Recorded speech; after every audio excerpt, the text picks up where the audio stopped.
አቶ ሽመልስ ገመቹና አቶ ተካልኝ ደበሌ በአዲስ አበባ ልዩ ስሙ ቀጠና 7 በሚባል አካባቢ በግብርና ስራ ላይ ተሰማርተዋል። እዚህ መሬት ላይ ያው አብዛኛው ጊዜ ክረምት ላይ ጤፍና ስንዴ አለ። በጋ ላይ ደግሞ በየ3 ወሩ የሚደርስ ለምሳሌ እንደ ካሮት አለ፣ ሽንኩርት አለ፣ ጎመን አለ፣ እንደምታዩ ደግሞ ሸንኮራ አገዳም አለ። የተለያዩ ነገሮች አሉ። ይሄንን የምናመርተው በየ3 ወሩ የሚደርስ አለ፣ በ2 ወሩ የሚደርስ አለ። በአመት ደግሞ ጤፍና ስንዴ ደግሞ እናመርታለን። እዚህ ማለት ነው በግብርና ነው የምንተዳደረውና የተለያየ ምርቶችን እያመረትን ሸንኮራ፣ ቡና፣ ሰላጣ፣ ቆስጣ፣ ጎመን የተለያዩ እንትሮች እዚህ አቮካዶ ሁሉ ነገር እዚህ ውስጥ አለ። ሁለቱም አርሶ አደሮች በግላቸው የሚያመርቱትን የግብርና ምርት ለአካባቢው ነዋሪዎች ይሸጣሉ። ከሰሞኑ ይህንን የግብርና ስራቸውን ማሳደግ የሚችሉበት መልካም አጋጣሚ በኢትዮጵያ ንግድ ባንክ አማካኝነት ተፈጥሮላቸዋል። የኢትዮጵያ ንግድ ባንክ አርሶ አደሮችንና አርብቶ አደሮችን ተጠቃሚ የሚያደርግ የብድር አገልግሎት ይፋ አድርጓል።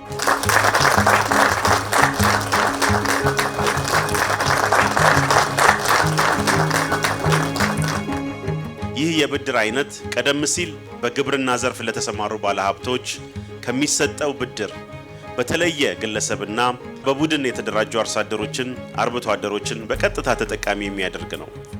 በዚህም መሰረት ለሰብል ምርት፣ ለእንስሳት እርባታ፣ ለዕቃ ማከማቻ ደረሰኝ የሥራ ማስኬጃ ብድር፣ ለወተትና የወተት ተዋጽኦ እንዲሁም ለአትክልትና ፍራፍሬ አበባ ምርት የፕሮጀክት ፋይናንስ አቅርቦት እንዲሁም ለግብርና ማሽነሪዎች ወይም መሳሪያዎች የብድር አቅርቦት በባንካችን ተመቻችቷል። ይህ የብድር አገልግሎት የበርካታ አርሶ አደር እና አርብቶ አደሮችን ስራ በማሳደግ ዘርፉን እንደሚያግዝ እናምናለን። አርሶ አደሮቹ የመሬታቸው የባለቤትነት ሰርቲፊኬት እሱን አስይዘው መበደር ይችላሉ። በብድር የተገዛውን ማሽነሪዎችና የመሳሰሉትን አስይዘው መበደር ይችላሉ ማለት ነው። ሌላው የኮኦፕሬቲቮቹ ዋስትና የሚሰጡ ከሆነ ሜምበሮቻቸው እነሱ ዋስትና ከሰጡ የነሱን ዋስትና ማስይዘው መበደር እንደሚችሉ ነው እንግዲህ የተቀመጠው። በባንክ ያለ ዝግ ሂሳብ ካላቸው ሂሳባቸውን ዲፖዚታቸውን አስይዘው መበደር ይችላሉ። የመጋዘን ደረሰኝ አስይዘው መበደር ይችላሉ። በመጨረሻም በባንክ ተቀባይነት ያላቸው የዋስትና ብለን የምንይዛቸው አሉ። እነሱንም ማቅረብ የሚችሉ ከሆነ እነሱን አስይዘው መበደር ይችላሉ ማለት ነው። ዶክተር መለስ መኮንን በግብርና ሚኒስቴር የእርሻና የሆርቲካልቸር ዘርፍ ሚኒስትር ዴኤታ ናቸው። የኢትዮጵያ ንግድ ባንክ የአርሶ አደሩን የብድር አገልግሎት ባስተዋወቀበት መድረክ ላይ ተገኝተው ለአርሶ አደሩና አርብቶ አደሩ በአጠቃላይ ለግብርናው ዘርፍ በአገልግሎቱ ተደራሽ ሲሆን ያሁኑ የመጀመሪያው አለመሆኑን ጥቂት ዓመታትን ወደ ኋላ መለስ ብለው ትውስታቸውን አጋርተውናል። ፋይናንስ ለግብርና እንደ ደም ስር ነው ወይም እንደ ደም ነው እኛ የምናስበው። የኮቪድ ሰሞን እዚሁ ግብርና ኃላፊነት ላይ ሆኜ ኮቪድ ሲመጣ ያልደነገጠ ሰው የለም አይደለም። እኛ ምርትና ምርታማነትን ለመጨመር የሚታረሰውን መሬት ለማስፋት የምናርስበትን ወቅት ለማብዛት ብዙ ፕላን እያደረግን ነበርና ኮቪድ ሲመጣ ሁሉም ሰው በቤቱ ሊሆን ነው።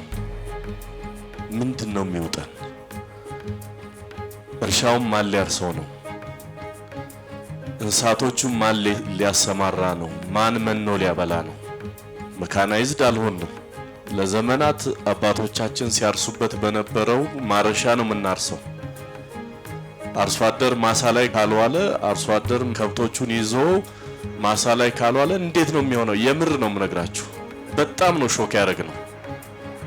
ኢሚዲየትሊ ግን ሁሌም እኔ በጣም ደስ የሚለኝ ሞቷችሁ የኢትዮጵያ ንግድ ባንክ የምንተማመንበት ባንክ የሚለው ያኔ በጣም የሚያስደስት ኒውስ ወይም ዜና ሰማሁኝ።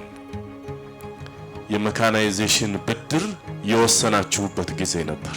እንቅልፍ አልወሰደንም እኔና ጓደኞቻችን። አርሶ አደሮቻችን ከዛ ጊዜ ጀምሮ ካያችሁ በርካታ የሜካናይዜሽን ብድር በ70/30 ሞዳሊቲ በብዙ ቦታ ይወስዱ ነበር። ያኔ ኮምባይነር ገዝተው ትራክተር ገዝተው የወሰዱ አባቶች ምን ያህል ይደሰቱ እንደነበረ አይቻለሁ። በጣም ወሳኝ አስፈላጊ የሆነውን ነገር ነው ዛሬ እኔ የሰማሁት። የወሰናችሁት በጣም ትልቅ ክብር ይገባል ለእናንተም ብዬ ነው የማስበው። ዶክተር መለስ አክለውም ባንኩ ያመቻቸው የብድር አቅርቦት ከዚህ ቀደም ለግብርናው ዘርፍ በሚሰጡ ብድሮች ላይ ይታይ የነበረውን ጉድለት ያስተካከለ እንደሆነ ነው የተናገሩት። አርሶ አደሮቻችንን የተለያዩ ከባባድ ክራይቴሪያዎችን እናስቀምጥና ፐርሰንቱ ተቀምጧል፣ ፋይናንሱ አለ፣ ግን ምን ያህል ነው የሚወስዱት የሚጠቀሙት በየአመቱ ብለን ስንወስድ ብዙ ቢሮክራሲዎች አሉ። ዛሬ የቀረበው ደግሞ ብዙ ነገሮችን የሚያቀል ነው። ለምሳሌ ልክ በሱቅ ወይም ንግድ ላይ ወይም ሌላ ሴክተር ላይ የተሰማራ ሰው በየወሩ ወይንም በሁለት ወር በሶስት ወር ውስጥ እንዲመልስ ማድረግ ይቻል ይሆናል እየሰራ ስለሚመልስ።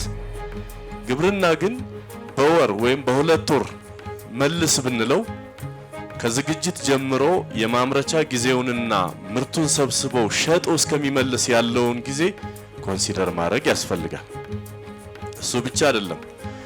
የግብርናው ሴክተር የተለያዩ ናቸው ዘርፎቹ። እንደ ዘርፎቹ ተለያይነት ደግሞ የምንሰጠው ብድር እና የምናስመልስበት ወቅት እንዲሁ ተለያይነት መኖር መቻል አለበትና እንዲህ አይነቶቹን ግብርና ሚኒስትርም ሌሎች ተቋማቶቻችን እንዲሁም ንግድ ባንክም ሌሎች ፋይናንሻል ተቋማትም ተቀራርበን የበለጠ ቀላልና ኢዚ አርሶ አደሮቻችንን የማያደናግር የማያስቸግር የብድር አገልግሎት የምንሰጥበት ይሆናል ብዬ ተስፋ አደርጋለሁ።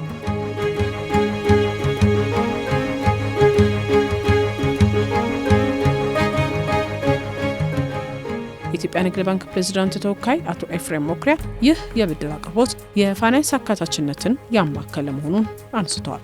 ባንካችን የግብርናውን ዘርፍ ለሕዝባችን ህልውና ያለውን ሚና ከግምት በማስገባት ከብድር አቅርቦት በፊት የአርሶ አደሩን ማህበረሰብ የፋይናንስ ዕውቀት ለማዳበር በርካታ ስራዎችንም ሲሰራ ቆይቷል። እጅግ አስቸጋሪ በሆኑና መሰረተ ልማት በበቂ ሁኔታ ባልተሟላባቸው የሀገራችን ክፍሎች ቅርንጫፎችን በመክፈት ከቅርብ ጊዜ ወዲህ ደግሞ በሞባይል ገንዘብ አማራጮችን እንደ ሲቢኢ ብር አማካኝነት የገጠሩን ማህበረሰብ እንደ ኢትዮጵያ ንግድ ባንክ ያገለገለ ተቋም የለም ብንል ማጋነን አይሆንም። እንደ ብሔራዊ ባንክ ማካተት የሚለው ፋይናንሻል ኢንክሉዥን የምንለው ደግሞ ሌላኛው ስትራቴጂው ማበደር ዝቅ ላለው ማህበረሰብ ማበደር ኮላትራል ማሳዝ ለማይችለው እንዶ ኮላትራሉ ምን ይላሉ ስል ሰርተፊኬታቸው ሲሉ በጣም ነው ደስ ያለኝ። ምክንያቱም እነሱ ቤት ልንጠይቃቸው አንችልም፣ መኪና ልንጠይቃቸው አንችልም። ያላቸው ሀብት ሰርተፊኬት ነው። ስለዚህ ያን ሰርተፊኬት እንደ ኮላትራል ተጠቅሞ ማበደር መቻል ትልቁ ቦትልኔክ እንደ መቅረፍ ማለት ነው። በዚሁም ንግድ ባንክ እንኳን ደስ አለን እንኳን ደስ አላችሁ ማለት ተወዳለሁ አዲስ ነገር ስለሆነ።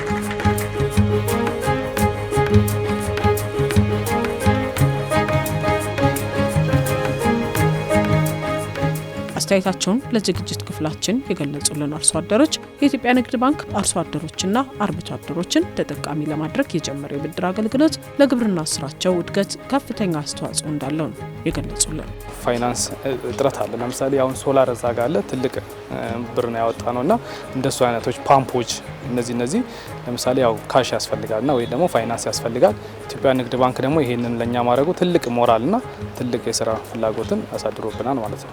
አሁን ደግሞ ንግድ ባንክ ደግሞ ትልቅ ነገር ነው የሚቀርፍልን። አሁን ከዚህ የተለየ አሁን ትራክተር ብኖረን ማረሻ አሁን ከክፍለ ከተማ ነው የለምንና አንዳንድ የምናሳርሰው የተለያዩ ድጋፍ ሰጠን ንግድ ባንክ ከዚህ የበለጠ ህዝብን እናገለግላለን፣ እኛም ተጠቃሚ እንሆናለን፣ እኛም ሀብታምና እንትን ሆናለን ብለን እናስባለን።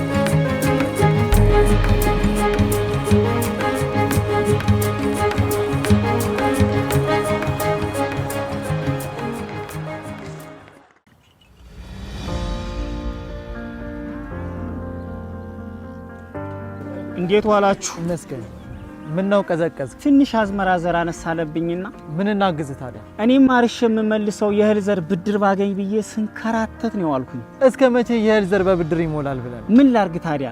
ምን መላ ይገኛል? መላውንማ ልንገርህ። እኔው ራሴ ማዳበሪያን ሰው መላስ አፈላልግ የኢትዮጵያ ንግድ ባንክ ለአርሶ አደሩም ለአርብቶ አደሩም እፎይታ የሚሰጥ ብድር ማዘጋጀቱን አልሰማም መሰል። ይኸውልህ ለሰብል ምርት ብትል ለመጋዘን፣ ለግብርና መሳሪያ፣ ለማዳበሪያ፣ ለወተት ተዋጽኦ ብትል ለእንስሳት እርባታ የሚሆን አመቺ ብድር አመቻችቷል። ግን እንደው ለኔ የሚያበድሩኝ ይመስላል?